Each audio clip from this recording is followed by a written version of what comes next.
Our customer is one of the largest producers of spice oils and extracts in the world. Based in India, Plant Lipids manufactures and exports essential oils, spice oleoresins, natural food colors, whole and ground sterilized spices to over 85 countries worldwide. Our team, IPCS, has worked on a SCADA project for a plant lipid oil processing plant in India.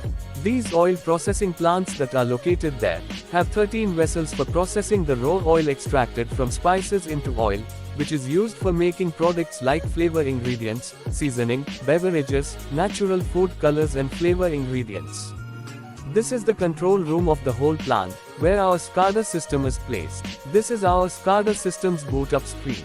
From here, we can monitor and control each and every vessel's data, their motorized valves, and their motors.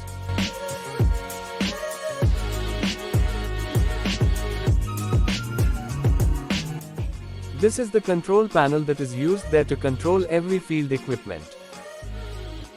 The raw oil that are extracted from spices, further moved in respective vessels for a process called agitation. Each vessel has 4 motorized valves, which are all monitored and supervised by our SCADA system for each and every procedure. Each vessel is equipped with a weighing transmitter that provides our system with the volumetric data needed for additional processing. For every vessel, there's a circulation pump that is provided to prevent the settling of the oil in the vessels. Nitrogen gases are pumped into each of these vessels through a pump line equipped with a motorized valve. Our system's monitoring and control of these plants 24/7 ensures a quality end product spices.